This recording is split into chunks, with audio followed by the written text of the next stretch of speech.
Bonjour à tous, bienvenue dans cette nouvelle émission de la Guilde du Trading. Bienvenue à tous et à toutes. Émission dans laquelle nous allons aborder le thème de la mesure des progrès. Donc on va discuter de tes différentes techniques pour mesurer la progression au niveau de la rentabilité de tes systèmes, au niveau de comment tu évalues ton niveau dans le trading, comment tu fais pour passer de débutant à intermédiaire puis à expert, comment est-ce qu'on s'auto-évalue, sur quels critères on se base, sur quels éléments on peut fixer sa progression pour savoir en fait étape par étape comment aller d'un point A à un point B, puis continuer de progresser. Donc, première question, dans ta carrière, est-ce que tu as eu un moment charnière qui t'a fait comprendre des choses vraiment, qui t'a fait pivoter de « je débute et je ne sais pas où je vais » à « ah, ça y est, j'ai compris quelque chose ». Est-ce qu'il y a un moment, un déclic qui t'a fait que tu t'es dit « là, j'ai passé un cap ». Oui, ça a été le moment où j'ai compris qu'il fallait absolument mesurer son système, en fait. Parce que peu importe le système avec lequel vous allez trader, si vous n'avez pas de moyen de mesurer son efficacité, on trade à l'aveugle, tout simplement. Et donc, le moment où ça m'a fait ça, donc ça a été quand même assez tôt, je dois dire. Mais en fait, ça a été un mélange. Ça a été un mélange de deux conditions qui m'ont vraiment fait prendre conscience que tout ce que je faisais avant n'était pas du tout de la bonne façon. C'est que ça a été donc déjà de pouvoir comprendre comment je peux mesurer efficacement mon système et ensuite de comprendre quel était mon style de trading. Parce qu'on peut avoir un mentor ou apprendre par soi-même le meilleur système ou les meilleurs systèmes qu'on croit être vraiment efficaces. Si on n'aime pas se lever le matin ou se lever dans la nuit et faire ce qu'on fait, on va pas tenir très longtemps. Mais il faut trouver déjà un truc qui te correspond, un style de vie, un rythme qui te correspond. C'est ça. Donc c'est vraiment ça.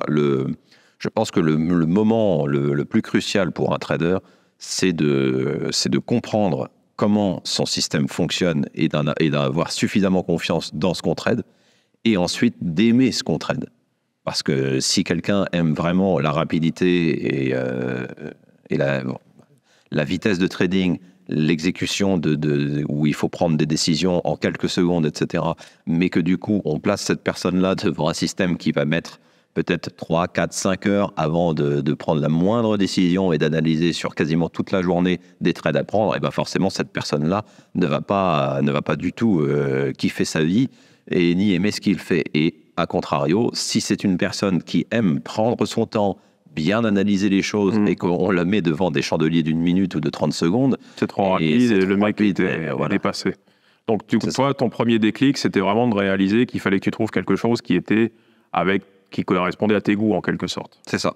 Je les mets à peu près au même niveau, entre le savoir ce que je fais vraiment et pouvoir le mesurer, donc c'est un petit peu le thème de l'émission, et pouvoir faire quelque chose que j'aime véritablement, qui me passionne et qui me donne envie de recommencer le lendemain, et pas de me dire « Ah, ça y est, il va falloir que je refasse encore ». Non, il faut toujours être passionné par ce qu'on fait et avoir la patate, peu importe ce qu'on fait, quoi. Et donc, du coup, on peut dire que c'est à la fin de ta phase de débutant, pendant une période où tu as testé beaucoup de systèmes, beaucoup de façons de trading, etc., beaucoup de façons de systèmes de trading, beaucoup d'horaires différents, beaucoup d'approches différentes. Tu as fait ensuite une analyse en te disant, maintenant que j'ai un peu tout essayé, ce qui va me faire basculer dans le niveau supérieur, ça va être de choisir ce que j'aime le plus.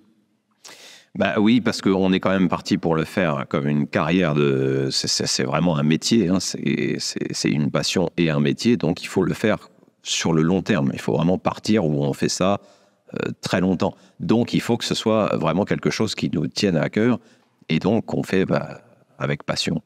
Et après, tu disais, le deuxième pivot qu'il y a eu dans ta carrière, c'est de t'apercevoir qu'il fallait absolument que tu aies des données précises et que tu saches mesurer l'impact de chaque modification que tu faisais, la façon dont tu utilises un système plutôt qu'un autre et que tu puisses quantifier la différence qu'il y a entre les deux objectivement. Donc ça veut dire qu'avant ça, quand on est semi-débutant, on utilise le pifomètre comme unité de mesure. C'est un peu ça, oui. Un peu au feeling. Là, je prends plus de trades perdants que de trades gagnants. Je dois avoir trouvé quelque chose. Qui peut être un bon indicateur aussi si on a un bon pif, quoi. Mais et si tu fais tout au hasard, au bout d'un moment, tu sais pas ce qu'il faut modifier quand ça perd et tu sais pas comment faire plus de ce qui gagne. C'est ça. On retrouve un petit peu la même philosophie que dans tous les sports ou dans le fitness en général. C'est-à-dire que Si vous les entraînez et que vous vous dites il suffit que je mange bien et que je fasse du sport régulièrement, vous aurez une bonne hygiène de vie et vous allez quand même être plus athlétique en général, mais vous ne saurez pas comment faire pour passer au niveau supérieur qui vous permet de continuer de progresser parce que vous ne savez pas ce que vous savez faire, vous ne savez pas vos forces et vos faiblesses, vous ne savez pas ce que vous devriez améliorer. Oui, c'est exactement ça. C'est exactement ça. C'est comme pour toute discipline qui nécessite de la discipline, de la patience, de la volonté, il faut un process, il faut un modus operandi, quelque chose qui va être, au fur et à mesure qu'on avance, on peut le mesurer. Et l'analogie à la musique, au sport, là dans le trading, dans les échecs, par exemple le jeu d'échecs, si on aime ça, et qu'on joue en voulant tester toutes les ouvertures, tous les coups, tous les machins, c'est bien, on met les mains dans le cambouis, on apprend quelque chose, ça nous passionne, mais si on veut vraiment passer au niveau supérieur, il faut une méthodologie, il faut quelque chose qui est idéalement un coach qui va vous guider pour éviter de perdre beaucoup de temps. Parce que là, c'est l'équivalent d'avoir un programme quand on fait du fitness plutôt que de s'entraîner ce qu'on a bien envie de faire le jour où on va à la salle, quoi. Exactement, regarde, si tu fais avec un coach, c'est beaucoup plus motivant et tu sais tous les jours là où tu vas, quand tu vas le faire, tu sais ce que tu vas faire. Et tu n'as pas à te prendre la tête dessus, tu l'exécutes tout simplement. Donc ça libère aussi une bonne partie psychologique. Et comme la psychologie est extrêmement importante en trading et dans tout ce qu'on fait, forcément, ça va de pair, quoi. Deuxième question, comment tu fais pour t'adapter aux fluctuations du marché de façon à avoir une croissance qui reste stable? Parce qu'on ne peut pas utiliser tout le temps la même stratégie. Il y a des moments où ça fluctue. Oui. Comment est-ce que tu fais pour atteindre tes objectifs que tu places à moyen et long terme? Comment est-ce que tu adaptes ton cap Alors, ça, c'est quelque chose que j'ai envie de démystifier aussi. Parce que dans l'esprit des gens, pour chercher la croissance, quand on monte une société, on est toujours poussé à faire mieux que l'année précédente. Est-ce qu'il y a moyen de faire ça ou est-ce qu'il y a quand même des éléments qui sont en dehors de notre contrôle et qui... Pour réussir à être suffisamment stable sur le long terme, il faut comprendre comment les gros professionnels agissent. Si on a un système qui ne fonctionne que depuis 2 ou 3 mois, qu'on a testé, alors on sait comment tester un système, mais on l'a testé sur 3, 4, 5 mois, et on voit ce que ça donne sur ces 3, 4, 5 mois. Si on ne sait pas pourquoi il fonctionne, et s'il n'est pas en adéquation avec ce que font les gros traders, généralement, évidemment, parce qu'on n'est jamais au courant de ce qu'ils font précisément, eh bien, de toute façon, ça va changer. Parce que quand il y aura plus de volatilité, quand il y aura plus d'incertitude, quand il y aura moins de volatilité, quand il y aura moins d'incertitude, eh bien, tout ça va chambouler ton système. Et donc, il va arrêter de fonctionner. Ah oui, tu veux dire qu'il va fonctionner de manière cyclique et que c'est pas nécessairement quelque chose qui va toujours fonctionner, mais s'il n'y a pas, en plus de ça, un système qui permet de l'adapter aux fluctuations, on ne peut pas avoir une croissance stable parce que... Non, c'est impossible. Ça marche à un moment et... Il faut être capable de suivre, comme un poisson pilote qui suit son requin, il faut être capable de suivre ce que font ceux qui sont capables de faire bouger les marchés.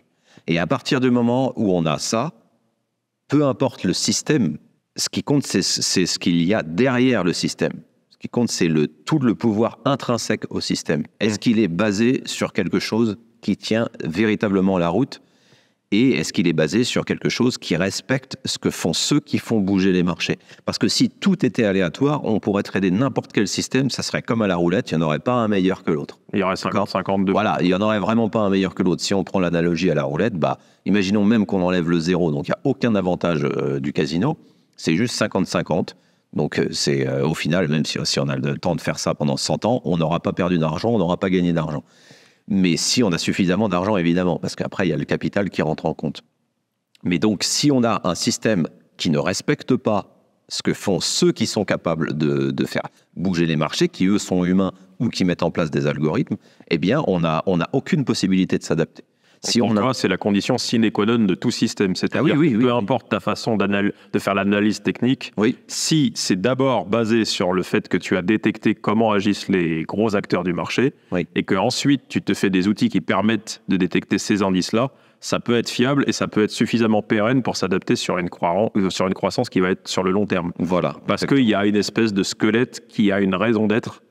Et qu'ensuite, il y a les affinités en fonction de chaque façon de détecter ces mouvements et ces activités de gros acteurs du marché. Mais si c'est au moins ça la raison première du système et que le reste est simplement des fluctuations, des variances de cette détection, là, c'est suffisamment stable. Bah oui, parce que sinon, on n'oublie pas qu'on se base, quand on regarde un graphique, là, je parle juste de l'analyse technique, on ne se base que sur des indicateurs. Donc si ces indicateurs-là, ils n'ont pas une raison fondamentale, ils n'ont pas une raison réelle derrière de nous donner un signal d'achat ou de vente, eh bien c'est tout simplement comme si on tirait à pile ou face. Parce que l'indicateur, comme on l'a déjà dit plein de fois, il indique quelque chose. Il nous montre une représentation mathématique du cours juste différente. Il ne nous permet pas de prédire quelque chose. Donc il faut qu'on ait un élément très important de raison fondamentale derrière un mouvement pour ensuite utiliser des indicateurs qui nous poussent vers, on a plus de probabilité quand ça se produit que quand ça ne se produit pas. Et donc, c'est pour ça que c'est primordial que tu fasses du scalping, du swing trading, Il faut nécessairement passer la détection des mouvements par le prisme de pourquoi ça a bougé, et est-ce que ça ne serait pas les gros acteurs qui ont fait bouger. Exactement. C'est pour ça que quand j'aime bien prendre James Simons avec son fonds Renaissance, qui était un génie des mathématiques, enfin il est toujours vivant, mais il a pris sa retraite depuis pas mal de temps maintenant, et il a extirpé plus de 25 milliards de dollars des marchés avec ses hedge funds, etc. Et lui, il exploitait les anomalies de marché, ce que j'ai fait également avec mes algorithmes et avec tous mes programmes et autres. Mais ça reste des anomalies. Si tu veux, ça reste des inefficiences de marché qui apparaissent et disparaissent. Donc, quand on a les moyens de les détecter, on peut les exploiter, mais ça ne veut pas dire qu'il va y en avoir toujours.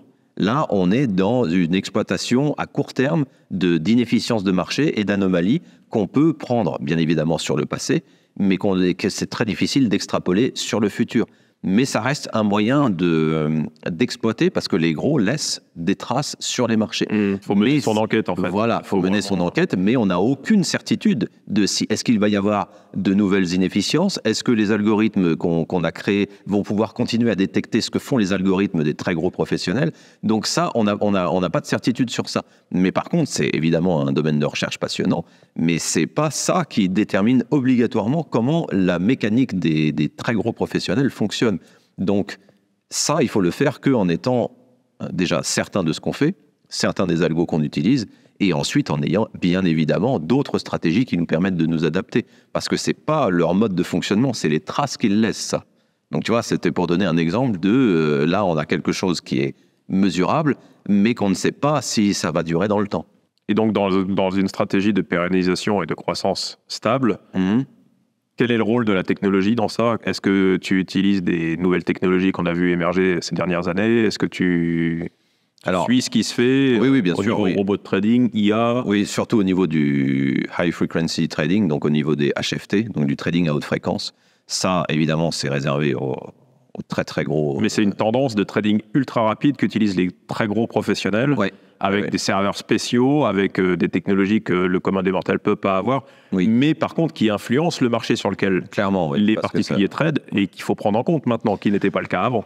Effectivement, c'est pour ça que même dans les débuts, dans l'amorce de certaines tendances, donc par exemple une tendance haussière sur une paire de devises ou une tendance haussière sur un indice comme le SP500 ou le CAC 40, eh bien on a quelques signes, parfois qui sont très nets, avant-coureurs d'activation, donc de trading à haute fréquence. Donc ce sont des centaines, voire de milliers d'ordres qui sont passés à la seconde et qui font que ça va créer une certaine imbalance, donc un déséquilibre qui fait que le cours va pouvoir repartir à la hausse ou à la baisse en fonction du mouvement et donc amorcer un mouvement. Et ça, généralement, ça se fait au début d'une tendance, ça peut se faire au milieu pour une continuation et on va avoir le début du retournement à l'inverse, pareil, avec activation de gros algorithmes et ce genre de choses. Donc là, c'est en fait, toi, dans ton rôle de trader particulier, c'est d'analyser le cours et de te dire, quand il y a ce genre de modification très rapide du marché, c'est qu'ils sont en train d'entrer dans la danse, ils sont en train d'activer leurs robots, et comme c'est des activations très rapides sur des micro-trades, ça peut se détecter, ça fait des espèces de fluctuations. Oui, exactement. C'est pour ça que j'utilise certains indicateurs spécifiques, notamment dans la stratégie dont on a déjà parlé d'ultra scalping, qui me permettent d'agir très rapidement avec les bons volumes nécessaires, etc., sur le Forex, principalement, parce que c'est un marché très liquide, donc il y a beaucoup de volume, beaucoup d'activité. Et donc, ça me permet de rentrer et de m'amorcer quasiment au début des tendances et d'exploiter ces micro-mouvements qui sont de 3, 4, 5 pips. Et donc, alors, les mouvements du trading à haute fréquence, c'est beaucoup plus petit que ce que je viens de dire là. Là, les 3, 4, 5 pips dont j'ai parlé, c'est mon système qui les exploite. Oui, c'est une fois que tu as détecté ces mouvements ultra rapides et minuscules, tu sais qu'ils vont être là en début de tendance et toi, tu vas être dans la montée du début ou dans la baisse du début de tendance. C'est ça. Ce qui fait que 8 fois sur 10, mes trades sont gagnants. Et donc, ça permet d'exploiter vraiment de... Oui, bien sûr, mais il n'est pas question de se glisser dans les trades HFT en même temps que les autres. Non, ça, c'est pas possible. On n'a pas la technologie pour le faire. Par contre, quand tu le détectes, tu peux comprendre dans quel sens ils vont aller et en profiter pour prendre le même courant, en fait. Ah bah oui, il arrive même parfois qu'on puisse surfer sur toute une tendance. Et là, c'est 30, 40, 50 pips, ou même beaucoup plus. Pour terminer, donc peut-être une question un peu plus personnelle pour que l'audience te connaisse un peu mieux. Est-ce que tu as déjà pris des mauvaises décisions? Parce que là, on parle de la bonne façon de trader, évidemment, c'est quand même ce qui intéresse la majorité des gens qui s'intéressent au trading. Mais c'est intéressant aussi de savoir qu'on peut apprendre de ses erreurs. C'est peut-être même beaucoup plus quelque chose qui t'enseigne plus de faire une erreur que d'avoir réussi. Oui, nettement, oui. Donc, est-ce que tu as en tête une erreur que tu as commise, une décision que tu n'aurais pas dû prendre, et est-ce que tu peux expliquer dans quelle mesure elle t'a été bénéfique à terme ou comment elle t'a fait comprendre des choses? Alors, oui, dans les erreurs, il y en a beaucoup, comme tu t'en doutes et comme vous vous en doutez, parce que c'est grâce aux erreurs principalement qu'on progresse. Et puis si on n'essaye rien, on ne fait pas d'erreurs. Si on ne fait pas d'erreurs, voilà, il n'y a aucune progression. Donc oui, ça, j'ai fait beaucoup d'erreurs, beaucoup de remises en question, beaucoup de réévaluation de tout ce que je pensais, etc., de faire table rase. Ça, c'est très important. On a commencé à zéro plusieurs fois. Ah oui.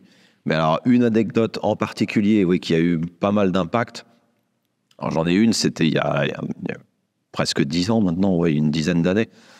C'était d'avoir essayé de monter une team de traders, en fait. Et j'avais un collaborateur qui m'avait montré pas mal de trucs, qui bossait pour un gros broker à l'époque. Et donc, on avait les patrons de ce broker-là qui nous avaient carrément contactés et qui, bien sûr, connaissaient le collaborateur en question pour nous dire que si on voulait, et vu mon expérience et l'expérience qu'avait cette personne-là, on pouvait passer un test et développer une équipe de traders directement pour le broker. Donc, comme il n'avait pas de broker, comme il n'avait pas de trader attitré pour ça, on s'est présenté en tant que tel et ils nous ont dit, OK, carte blanche, on vous donne un compte. Parce qu'ils avaient vu les résultats que tu avais sur la guilde depuis 2009. C'est ça. Parce que la guilde du Forex, c'est depuis 2009 qu'on est sur YouTube et qu'on partage et qu'on fait connaître le trading aux gens. Et donc, du coup, ça a attiré... Ça leur a bien dit de voir ce qu'on valait en conditions réelles. Donc, ils nous avaient passé un compte de 10 000 €, je crois, juste pour test, comme ça. Et donc, ça s'était super bien passé. On était pratiquement à avoir doublé le compte. Rapidement. En quelques mois, je crois. En 2-3 mois, je crois, on avait doublé le compte parce qu'il y avait pas mal d'opportunités. Puis eux, ils se sont dit, s'ils peuvent doubler un compte en 3 mois, imaginons qu'on leur donne 10 millions. C'est ça, c'était le but. Ça sentait bon. C'était exactement ce que je cherchais, ce que cherchait mon collaborateur. Et le problème, donc l'erreur... Qu'est-ce qui s'est mal passé alors ? C'est d'avoir malheureusement fait trop confiance à cette personne-là. Alors, je ne lui en veux pas du tout, évidemment, mais il avait tendance à ne pas forcément toujours respecter notre plan de trading et malheureusement, il s'est endormi sur une session. Alors, peut-être qu'il était fatigué, peut-être qu'il avait des problèmes dans sa vie, ça, je ne juge pas, évidemment. Mais en gros, il avait pris quelques substances qui lui permettaient de mieux s'endormir, on va dire. Ah oui, les somnifères, faut pas prendre des somnifères quand vous tradez. Non. Et puis, c'est pour ça aussi que dans toutes les autres vidéos, il insiste sur le stop loss. Oui, c'est bien. Oui, parce que c'est ça. Oui, mais toi, tu es au courant. Mais là, je dis pour les téléspectateurs, quoi. Donc, je lui faisais confiance, parce que de toute façon, moi, soit je travaille avec quelqu'un avec qui j'ai confiance, soit je ne travaille pas du tout. Et donc, il avait aussi carte blanche par rapport pour moi pour faire le shift de nuit, donc pour surveiller nos positions la nuit, etc. Donc moi, comme ça, je dormais tranquillement. Le problème, c'est qu'il s'est endormi sans mettre de stop loss. Et toutes nos positions se sont retournées à ce moment-là. Et on n'était pas loin de l'appel de marge et d'avoir cramé le compte. Alors, qu'est-ce que c'est l'appel de marge ? Alors, l'appel de marge, c'est quand vous avez votre position qui est pas loin d'atteindre le maximum autorisé par votre broker et que votre broker donc coupe la position pour ne pas vous mettre en négatif sur cette Parce que sinon, on doit l'argent au broker. Voilà, sinon vous devez l'argent. Là, c'était un compte démo, mais quand ça... Ah non, c'était un compte réel. Ah oui, c'est dans un compte réel. Oui, c'était un compte réel. C'était 10 000 euros en réel. C'est pour ça que c'était pas sur un compte démo. Là. Non, mais c'est parce qu'en général, on leur dit de faire en démo pour. Oui, tester. Mais là, c'était pas ça. Oui, là, c'était un petit compte réel. Voilà, c'était un vrai test sur compte réel. Oui, donc. Et donc, toutes les positions se sont retournées et malheureusement, l'erreur donc, que je sais avoir fait, c'est d'avoir fait trop confiance à quelqu'un qui avait clairement pas le même niveau aussi de professionnalisme et de... Qui n'était pas... Pourtant, je le voyais. C'est ça l'erreur principale. Je voyais qu'il n'avait pas la volonté de respecter le plan de trading. Il faisait des choses vraiment très bien, mais il ne respectait pas la gestion financière telle que j'avais définie. Et dans son action, il a décidé quand même de faire à son idée et donc de couper sa conscience carrément, de dormir, même si je pense qu'il n'a pas fait exprès du tout. Et au final, j'aurais dû surveiller moi-même les positions. Donc, quelle leçon t'en as tiré de ça ? De ne pas s'associer à quelqu'un qui ne peut pas respecter un plan de trading et être certain que vous êtes sur la même longueur d'onde. Donc, si vous devez confier quelque chose, parce que c'est possible de faire des shifts, à 2-3 personnes, on peut se répartir une journée de trading pour être sûr d'avoir toutes les opportunités du marché asiatique, du marché européen, du marché américain. Donc, faites en sorte de toujours pouvoir faire confiance à la personne avec qui vous décidez de vous associer et de trader et qui respecte au départ le plan de trading. Et ça vous inclut vous aussi ? Oui, bien sûr. Analysez-vous chacun. C'est-à-dire qu'on n'est pas là pour se tirer la bourre, on est là pour être une équipe et pour être soudés. Donc, si une personne ne fait une erreur ou autre, n'hésitez pas à le notifier. N'hésitez pas il ne faut pas penser que ça va vexer la personne ou autre. Parce que là l'exemple dont je vous parle, ça a coûté la totalité du test et ça a coûté le fait que ça n'a rien donné. Ça a fermé la porte à une forcément, opportunité qui était intéressante. Voilà. Il faut toujours voir ça quand on travaille en équipe avec des gens sur des projets comme ça, exactement de la même façon que procède un pilote d'avion et son copilote. Quand ils checkent les choses ensemble, c'est pour vérifier avec une double vérification, qu'il n'y ait pas d'erreur qui soit commise. Et c'est justement pour avoir deux cerveaux qui réfléchissent à la même chose et éviter le plus possible les erreurs. Oui, parce que là, sinon, Alors, heureusement, ce n'était qu'une perte d'argent et c'était rien du tout pour les dans le cas d'un avion, c'est pire. Mais là, oui, dans le cas d'un avion, là, c'est clairement la vie des passagers et la vie des pilotes. Mais quand on joue ce genre d'opportunité, avoir une checklist, avoir un plan de trading et s'y tenir scrupuleusement, voilà. C'est une bonne façon de... Même pareil, vis-à-vis de vous, si vous tradez seul, vous pouvez être vous-même, préparer votre trading, suivre votre plan de trading, puis être la deuxième personne de l'équipe et vérifier ce qu'a fait la première personne. Ouais. C'est, on pourrait tomber dans la schizophrénie non plus, mais il faut une double vérification, c'est toujours important, c'est toujours une bonne idée. C'est un peu comme relire son email avant de l'envoyer, ça évite pas mal de désagréments. Ouais. Donc voilà, cette erreur-là qui au final, c'est pas moi qui l'ai faite directement, mais j'en suis responsable parce que je n'ai pas respecté le fait qu'on soit une équipe ou 3 personnes ou 10 personnes, je n'ai pas respecté la totalité on doit absolument respecter le plan et s'il y a quelque chose, un élément quelconque, une personne, une condition qui s'écarte du plan, eh bien, il faut mettre un système d'alarme pour dire on doit se recaler dessus. Et là, j'ai laissé trop faire et donc c'était une erreur qui quand il y a un maillon faible dans une chaîne, ça définit la résistance de la chaîne. Oui. Donc maintenant, ce genre d'erreur a bien servi de leçon. Ça a servi de leçon et j'espère que ça peut vous servir également de leçon. C'est intéressant de voir comment on cherche à progresser, à continuer de progresser, analyser où on en est efficacement pour savoir ce qu'il nous reste à apprendre et continuer d'aller de l'avant pour avoir une croissance stable et éventuellement éviter de tomber dans des gouffres, dans des pièges ou dans des erreurs qui font perdre beaucoup de temps, comme ça peut arriver. C'est pour ça qu'on vous partage aussi son expérience pour que vous puissiez éviter des choses qui sont évitables. Oui, avoir un mentor ou des mentors, c'est quelque chose, à partir du moment où ils savent quand même de quoi ils parlent, c'est quand même quelque chose qui fait gagner énormément de temps et qui évite énormément de pièges et d'erreurs parce qu'on profite de l'expérience de quelqu'un qui a fait déjà toutes ces erreurs-là, et donc ça fait gagner un temps précieux. C'est connu, mais ça évite de réinventer la roue. Quand on a besoin d'avoir une roue, on utilise une roue qui existe déjà. Et ce qui permet de gagner le plus de temps, c'est justement d'avoir quelqu'un qui te dit « Attention, ne marche pas sur cette planche, elle est pourrie, tu vas tomber. » Quelqu'un qui te montre le bon chemin, au moins au début, pour commencer à te mettre le pied à l'étrier, apprendre les bonnes techniques de base, pas réinventer la roue.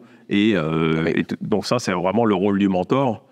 Qu'est-ce que toi, tu en as tiré comme bénéfice d'avoir des mentors et est-ce que tu le recommandes? Est-ce que tu penses que maintenant qu'Internet est disponible et qu'on peut se former en cherchant à droite à gauche des informations, on peut se débrouiller seul en autodidacte ou est-ce que tu penses que c'est vraiment quelque chose qui est un luxe dont on ne peut pas se permettre de se passer et que c'est vraiment trop de temps gagné pour ne pas chercher à avoir un bon mentor? Alors, pour Internet, répondu en même temps que je posais la question, mais oui. Pour Internet, etc. Oui, bien sûr, on peut se former seul, mais ça va prendre un temps considérable parce que c'est pas le tout d'emmagasiner des informations. Les informations que l'on a, il faut les tester et il faut les tester correctement. Il faut les tester sur un certain nombre de paires de devises, par exemple, sur un certain nombre d'instruments, sur un certain nombre de mois, d'années et de types de cycles économiques et volatiles. Et de volatilité. Donc, ça prend énormément de temps. Ouais, ça peut-être un peu le revers de la médaille, c'est-à-dire qu'on trouve des informations trop facilement. Et donc, on trouve toutes les informations. Enfin, non, pas toutes. Non, mais on va trouver beaucoup d'informations et si on doit les tester nous-mêmes, ça va être très long de trouver la bonne. Alors que si on a un mentor qui nous guide déjà vers ce qui peut valoir le coup, au moins on a un échantillon de techniques à tester pour trouver celle qui nous correspond. C'est clair. Là, je vais parler de ma propre expérience, puisque c'était ça ta question. C'est grâce à mon mentor que j'ai pu considérablement déjà améliorer toutes mes connaissances sur tout ça, parce que j'ai passé de nombreuses heures avec lui à discuter d'énormément de théories et de sa vision du marché et des marchés différents.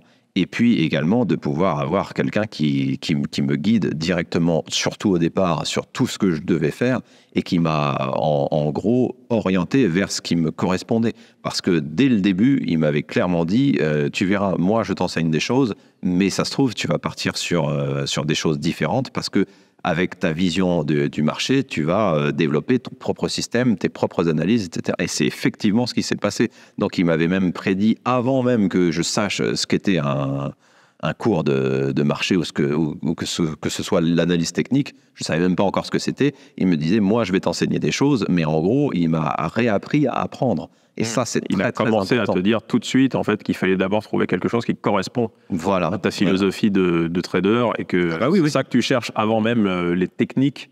Tu cherches d'abord à trouver qui tu es comme trader, en fait. Oui, mais il faut bien commencer d'abord quand même par quelque chose. Il faut bien mettre le pied à l'étrier, comme tu disais. Et donc, on apprend au départ ce qu'enseigne le mentor. Moi et toute l'équipe de la guilde, on a fait en sorte, là, de passer, je dirais, à l'étape supérieure. Donc, je suis fier de ça, d'avoir fait, je l'espère, en tout cas, encore mieux que ce qu'a pu faire mon mentor pour moi. On apporte directement toutes les clés par lesquelles je suis passé et par lesquelles ça me permet d'aller beaucoup plus vite et donc de gagner un temps précieux sur la pratique de ce que vous apprenez. Et ça n'a pas de prix. Et c'est d'ailleurs aussi pour ça que toute la première formation, on donne tout. Parce que ça permet de vraiment avoir quelque chose que l'on peut pratiquer sans se dire « Ah oui, mais là, j'ai dépensé tel argent, tel truc, donc il faut que j'ai une certaine rentabilité, etc. » Non, c'est comme quand vous allez en université, on ne réfléchit pas à ce que ça coûte ou autre, on apprend. Ce qui compte, c'est d'avoir de la connaissance. Et tu parlais tout à l'heure d'avoir un programme. Voilà, ça s'y prête totalement. Le mentor sert à ça. Ça sert, voilà, c'est comme un coach, parce que les footballeurs se remettent complètement au choix de leur coach, par exemple. Il leur dit, vous faites une sieste à telle heure, ils font une sieste à telle heure, tu manges ça, il y a le coach de nutrition qui dit ce qu'il faut manger, et les gars, ils sont là juste pour performer au niveau de leur activité footballistique, et ils ont des gens qui organisent tout, ils ont des gens qui s'occupent de leur courrier, qui s'occupent de leurs factures, qui s'occupent de... Il faut que tu sois à l'heure à l'entraînement. Exactement. Et à côté de ça, ils ont juste à faire les choses bien. Donc, quand on veut apprendre quelque chose, avoir un programme, tu fais telle vidéo, tel exercice, telle vidéo, tiens-moi au courant si tu as réussi, telle vidéo, tel exercice. C'est quand même mieux que de se dire, bon, alors je crois que j'ai compris un concept, maintenant, qu'est-ce que j'en fais ? Personne ne me dit. Il faut être capable de tout organiser soi-même et de savoir que ce qu'on est en train d'essayer de s'organiser, c'est déjà quelque chose qui va nous être utile.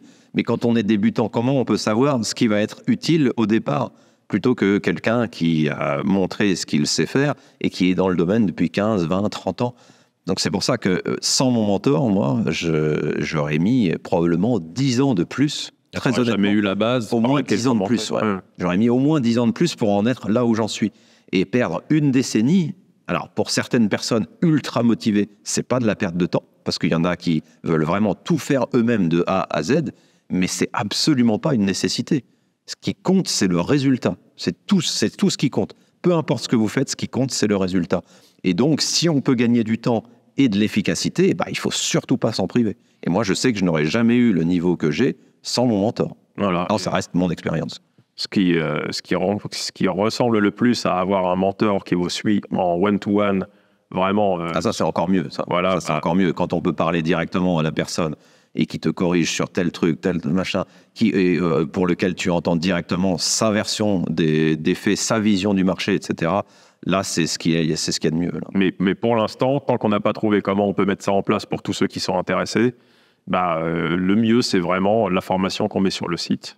Ça permet d'avoir un premier niveau, on va dire, c'est vraiment l'équivalent des ceintures en arts martiaux. C'est pour ceux qui font des arts martiaux traditionnels. C'est vraiment l'équivalent d'avoir un premier niveau qui vous permet ensuite d'avoir toutes les bases nécessaires pour aller beaucoup plus loin.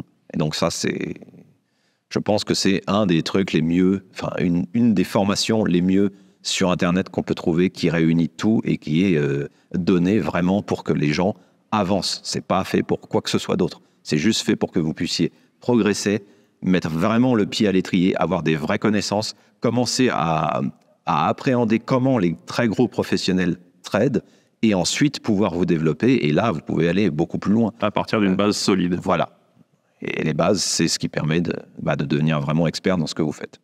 C'est pour ça qu'on fait ces vidéos. On espère qu'on vous fait gagner du temps et qu'on vous apporte immédiatement les bonnes informations. C'est pour ça aussi qu'on a mis à votre disposition la formation complète et gratuite sur le site, pour que toutes les informations dont vous avez besoin pour passer de trader complètement débutant à quelqu'un qui sait ce qu'il fait et qui peut gagner de l'argent avec soient au même endroit. Toutes les informations sont disponibles au même endroit pour vous, avec une classification de 0 à 46 de la première vidéo à la dernière. Vous faites tout dans l'ordre, c'est pas compliqué. Il n'y a pas besoin d'aller chercher sur Internet à droite à gauche et de trouver un indicateur qui fait l'inverse de ce que vous croyez que ça faisait, et puis un autre qui dit non, celui-là, faut pas l'utiliser, et puis lui, il dit si, moi, j'utilise que ça, et puis ensuite, vous savez pas ce qu'il faut faire. Là, vous avez tout. C'est expliqué de A à Z. Vous suivez, vous effectuez, vous vous entraînez, vous posez des questions s'il y a des questions, et ensuite, vous savez le faire.